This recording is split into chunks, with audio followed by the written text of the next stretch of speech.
Liverpool, Nottingham Forest match preview. Let's talk about it.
Good evening, everyone. Welcome back to another show. I hope everyone's doing wonderfully well on this Saturday afternoon.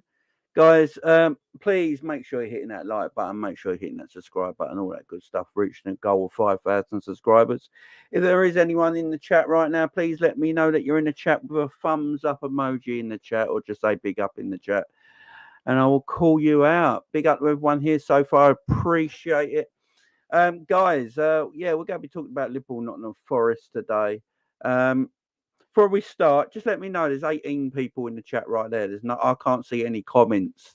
So to let me know if the comments are on, can everyone just put a thumbs up in the chat or a number 1 in the chat if you're watching right now? Because I can't see nothing in the comments. I don't know if the comments are working or not.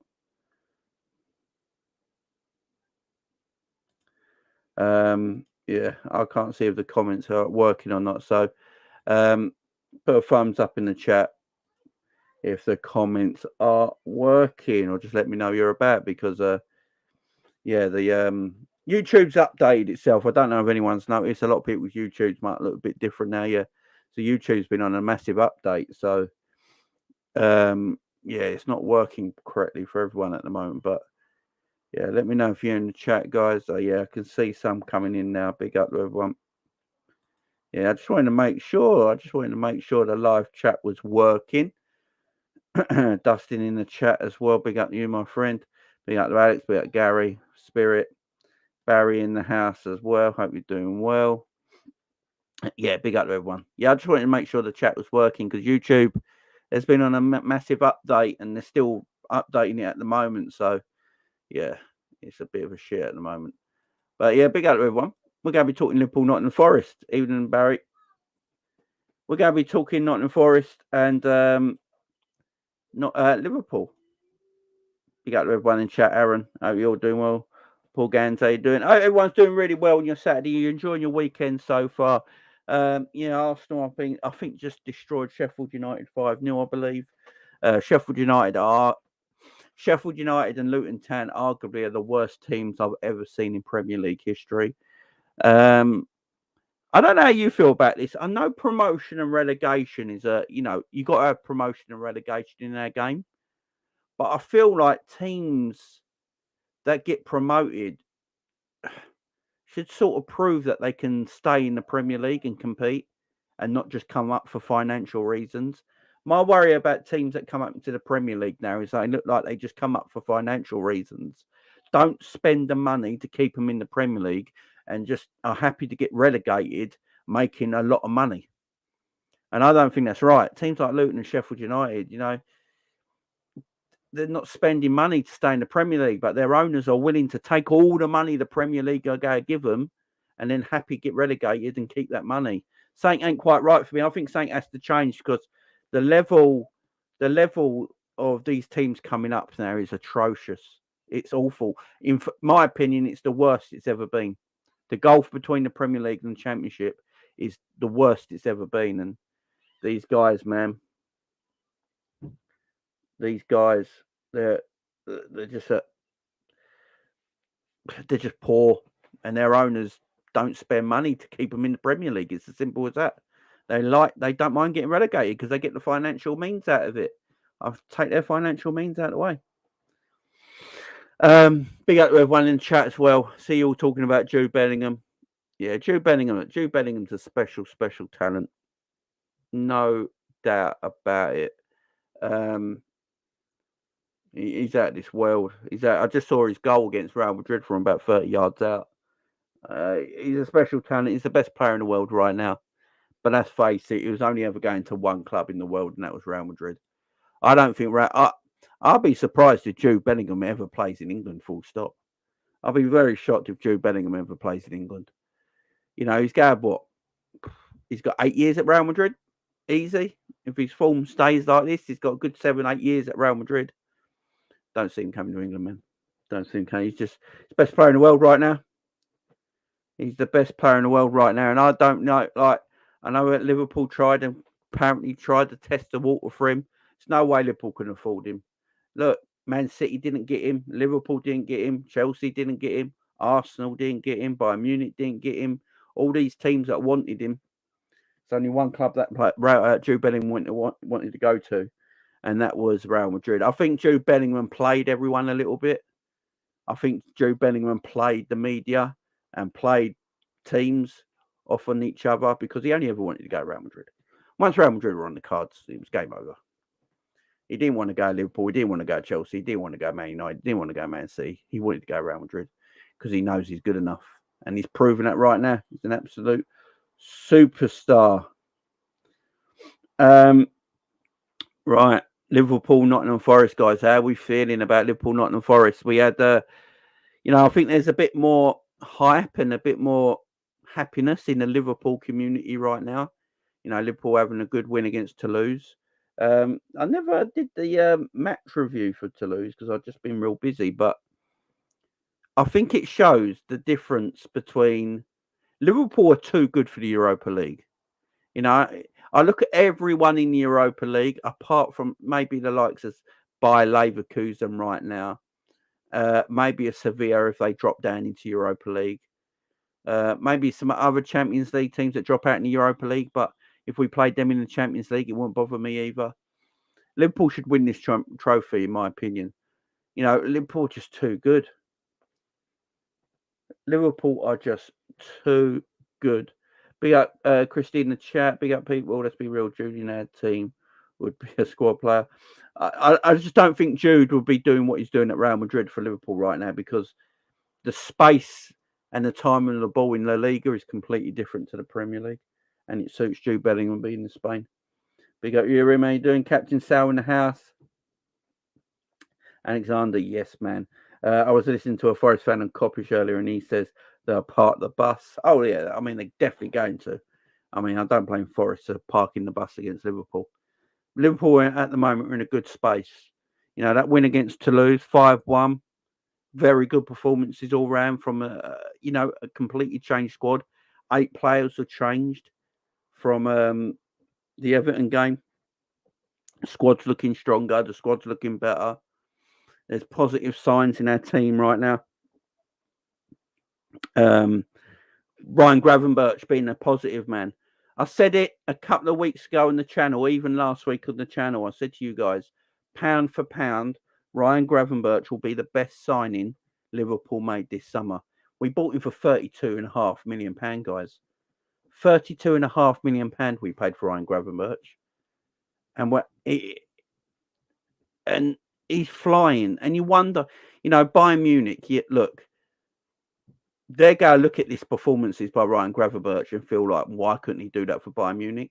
But Bayern Munich playing a very strict, efficient way, and Ryan Gravenberch just didn't suit their way. I always said this. People in the summer were getting on the Ryan Gravenberch transfer and being a bit down on it. And I kept saying, it's like, only because Bayern Munich didn't want to play him doesn't mean he's not a good player. You know, people got it in their heads that why are we buying Gravenberch if he can't get in the Bayern Munich team? What sense does that make? Doesn't mean he's not a good player. It just doesn't mean he's a player that suits the way Bayern Munich want to play football. It's as simple as that. Bayern Munich, they play in an efficient way. They play completely differently. You know, and Brian Gravenberch didn't suit that. He suits Liverpool to a T. Man, he's doing he's doing bits, man. He's doing bits. He's a tremendous little talent. He's 21 years of age. For me, I'm a big Curtis Jones fan. For me, they're about the same age. Ryan Gravenberch is clearer Curtis Jones as a footballer. There's no doubt about that. And I'm not dissing Curtis Jones. Oh, I think Curtis Jones is a fabulous little player himself, and I rate Curtis Jones. But you only have to see what Gravenberch does in a few games. Different breed, man. Different breed. I think he's got 4 GA in the Europa League this season already. It's going to be a superstar for us. For 32.5 million, we bought our whole new midfield for 130 million. Let that sink in, guys. We're one midfielder short. Yeah? We're one midfielder short. But we've almost completed our midfield for 130 million. Or 142 million if you want to put Endo in it. And we're one player short. We get that number 6 in. And if it costs 200 million with our number 6, the number 6 we get in, and that goes to around 170 million, 180 million. That's what rebuilt our midfield. When you're seeing players go for, you know, Casado went to Chelsea for the project. Yeah, for the project. Lavia went to Chelsea for the project. And combined, they spent 100 and what? 170 million combined on Lavia and Casado, as we did on our whole midfield. Yeah, it's good business by the football club. It's great business by the football club. It really, really is. And I'm really in a good space with Liverpool right now. I'm in a happy place. I think we're playing well. You know, our only loss this season against Tottenham, that shouldn't have happened. We know the loss against Tottenham was, you know, a freak thing. The draw against Brighton was a little disappointing, I will admit. But we're in a good place. You know, I didn't expect Liverpool to challenge for a title this season after changing our whole midfield in one summer. You know, you gotta have to give time for that, for them to settle down and bed down and get used to everything. But they're not hanging about. And then you hear people like Szoboszlai, you know, comments and interviews Szoboszlai does, saying he's not here to be second place. He's here to win things. He wants to be a champion. And that's the sort of players we want in our club. We don't want, we don't want players like Man United players who are just happy playing for the team and happy picking up a wage and stuff like that. We want hungry players like Szoboszlai, like McAllister, like Gravenberch, like Wataru Endo, if you want to say that. That are hungry to perform and show what they can do. I'm perfectly happy with this. You know, Liverpool are performing well at the moment. I think they can only get better as the season goes on. And Liverpool got a decent fixture list coming up. Now we've got Forest on the weekend. Then we got, I think, Bournemouth in the League Cup, isn't it? Then away to Nottingham Forest and at home to Brentford. The Brentford game might be a little bit difficult because they smashed Chelsea up today. That game might be a little bit difficult, but you still expect a W in that game. Then we've got Toulouse in our next in between that as well. Beat Toulouse away, qualify top of the league, top of the group in Europa League. You can take the last 2 games in Europa League, take the handcuffs off a little bit, take the handbrakes off a little bit, and just ease through them last 2 games towards the busy Christmas break. I think Jurgen Klopp's played a blinder so far. I think he has. I think he's played an absolute blinder.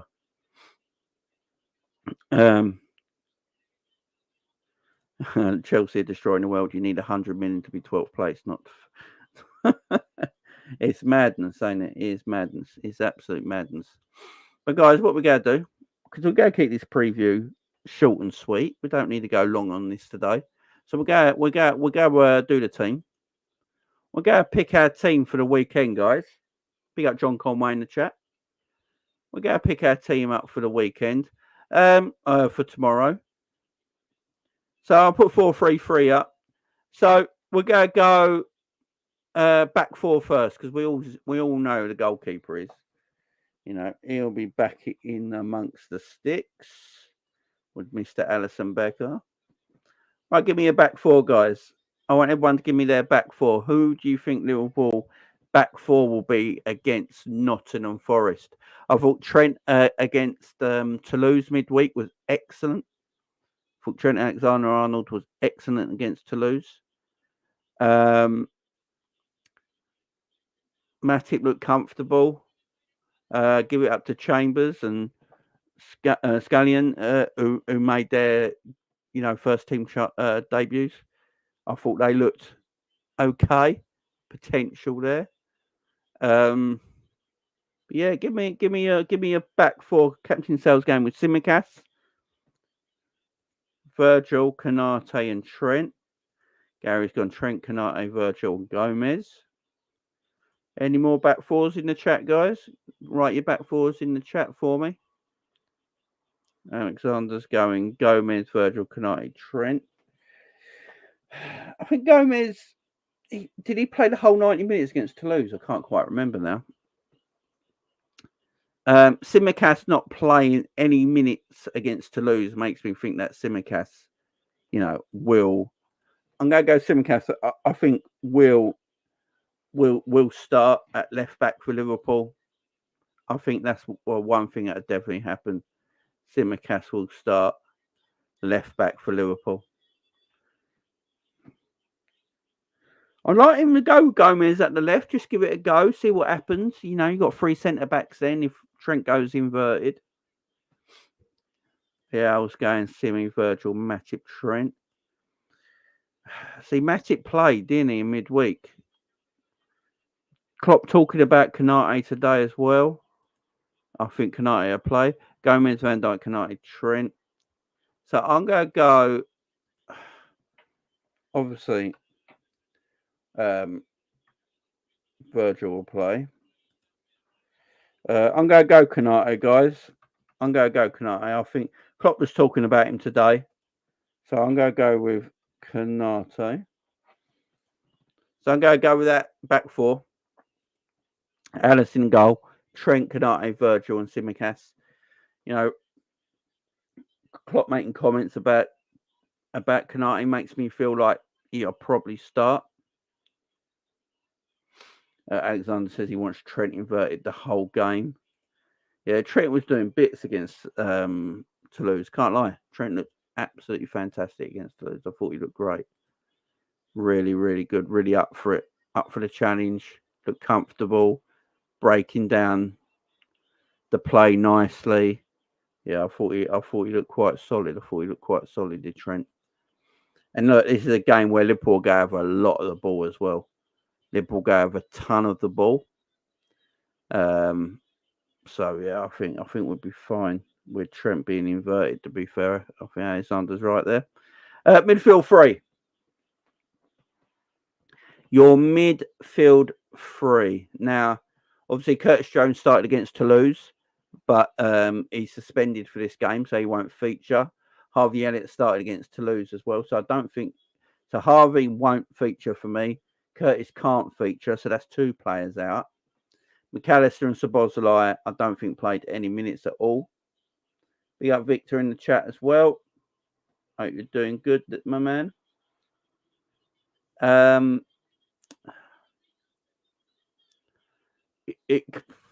Gravenberch. How long did Gravenberch play for? I can't remember now. Gravenberch needs minutes, so I think Gravenberch will play. I can't see why. I literally can't see why Gravenberch wouldn't play. McAllister and Szoboszlai. I think the midfield 3 might pick itself now. I think it might pick itself. Put your midfield 3s in the chat as well, guys. Let me have a look at them.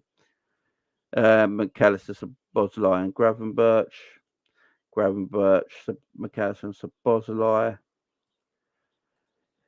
Yeah, big shout out to Wataru Endo, who I thought was very, very good against Toulouse. I thought he played extremely well. He actually got my man of the match.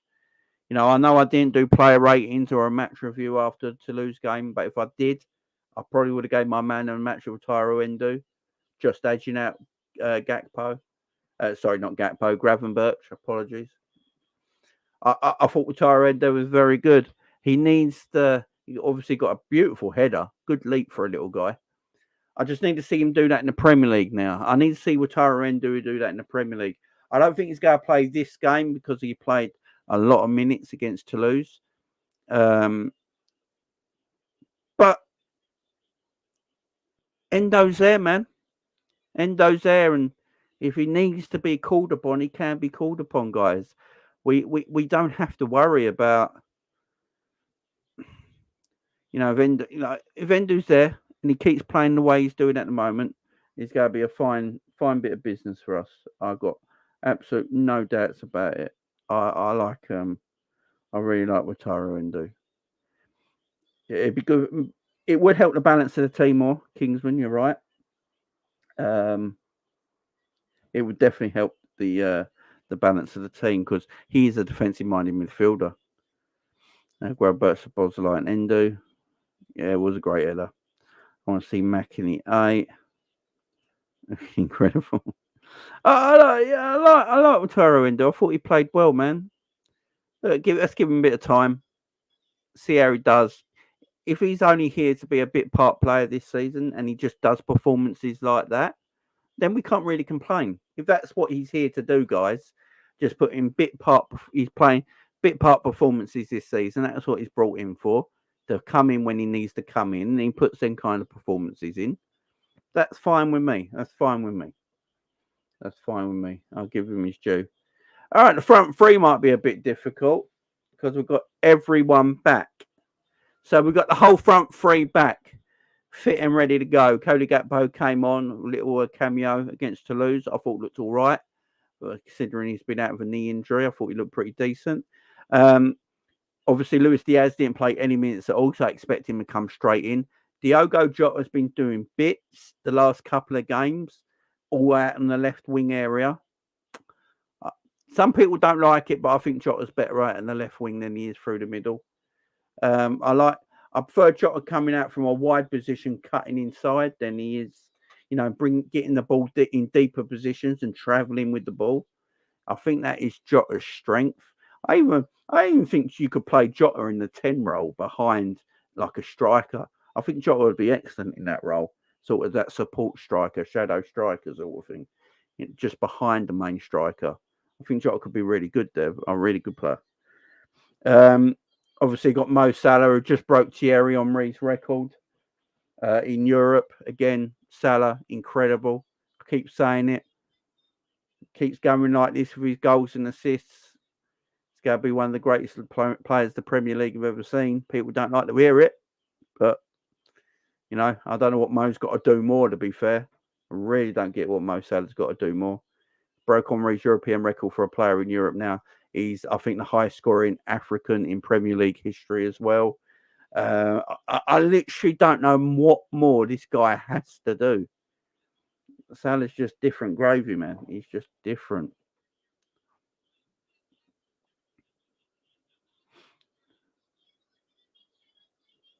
Front three. It's interesting. Talk about Darwin, shall we? Not bad for a Chelsea block. Let's talk about Darwin Núñez. Man, Darwin. Where do we start with Darwin Núñez, guys? Look, he's obviously getting better. I don't think there's a doubt about that.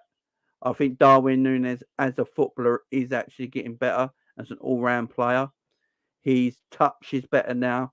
His touch with his back to goal is better. His hold-up play is better. His link play is better. His dribbling while he's running with the ball is far better now. He does so many things in the game so well. And then I know he just winds people up because he'll score the hard chance and concede the easy chance.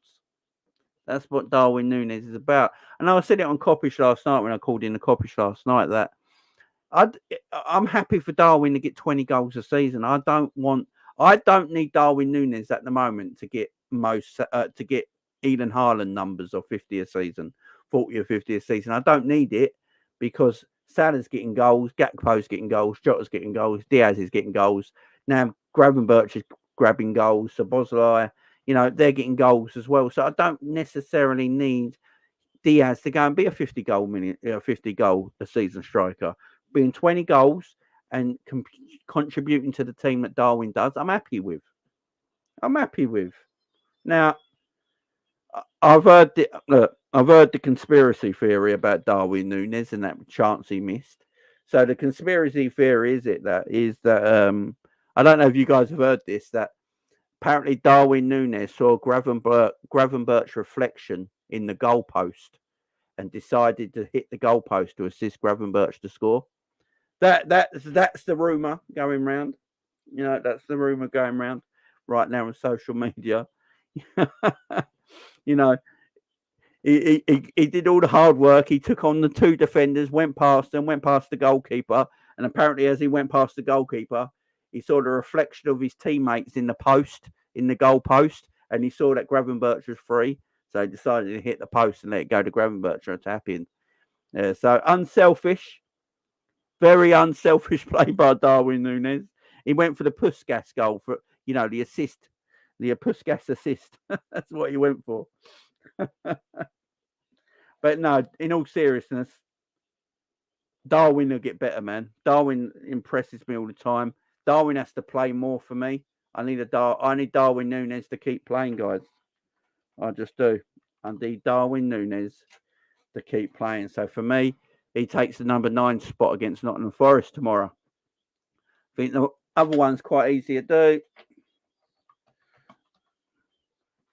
Whoa. Just put that right. Other one's easy. And then on the left wing, he didn't play any minutes because I think that's going to be the team. I reckon that'll be the team, guys. That's your 11 for me against Nottingham Forest. Let me put it up on the big screen. So, Allison in goal, Trent on the right, Canate and Virgil at the back, Tsimikas at left back. Then the midfield three are Gravenberch, McAllister and Szoboszlai, and then Salah, Darwin and Luis Diaz. Now, I don't really want what I'd like, maybe, Liverpool to play a bit more of a double pivot and get Szoboszlai in these areas, get Diaz and Salah a little wider, get Darwin up top. That's how I think, Liverpool probably should. I'd rather Liverpool play a little bit more like that. Get Szoboszlai a bit further up. But yeah, that's the team I would pick. That's the team I would pick. Gravenberch, he's not going to sit there in a double pivot in a 6. He's just playing alongside McAllister, picking up in deeper areas of the pitch, which Gravenberch can do. And he's got that lovely long stride when he carries the ball. He can carry the ball from a defensive position to an attacking position in seconds. And then you get Szoboszlai a little bit further forward in the midfield area, sort of just drifting in them attacking areas. So I'd like Szoboszlai to be drifting around these attacking areas, in between Diaz and Salah and just behind Darwin, drifting around here because we know Szoboszlai's got a tremendous long shot. And if Nottingham Forest are coming to play a low block tomorrow, people with quality long shots might be key to opening them up. So I don't want Szoboszlai here running this way. I want him in the middle, playing in between Luis Diaz and Mo Salah, just behind Darwin. And if Darwin comes deep at any time into these areas to pick up the ball, allows Szoboszlai to get into these areas then, and almost got this sort of like position in the attacking half of the pitch. This is an attacking part of the pitch. If Nottingham Forest are playing this low block, you're getting Szoboszlai in these attacking areas.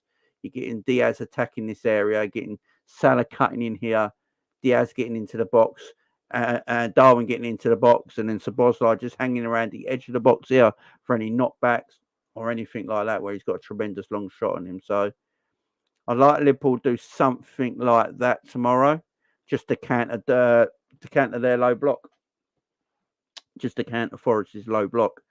Because also I think Liverpool go over a lot of possession of football. So if they do that, they might even do something like this, Liverpool. They might even do something like this, where Trent is coming into the inside position and Liverpool playing that low block. They go ask Luis Diaz to really push up, Salah to really push up, and then Gravenberch and Szoboszlai have got these areas of the pitch here where Trent and McAllister can just keep a lot of the possession ticking over. Because if Forest are playing a low block, they'll probably go play one up top for him to chase things. So that gives McAllister and Trent then a lot of area of the pitch just to keep the ball ticking over. McAllister can get the ball ticking over. Trent, he can look for the long passes into the channels for Szoboszlai to Gravenberch, to Salah, to Diaz to run into. So there's plenty of options for Klopp to go with tomorrow to attack this Forest team. Especially if they go play this low block. So yeah, let me know what you guys think in the chat. Aaron says, "Did you see the Chelsea game?" Yeah. Brett. Chelsea are terrible, man. Chelsea are not a good side whatsoever. No, not a good side whatsoever. Kingsman saying we could try that. Chelsea got stung by the bees, We'd like to see them do that. Yeah, just they're playing a low block. Could be frustrating. Szoboszlai with a screamer. That's what I want. But if he's going to get a screamer, he needs playing in midfield attacking area. Big up Colin in the chat as well. I hope you're doing well. But let me know your score in the chat, guys.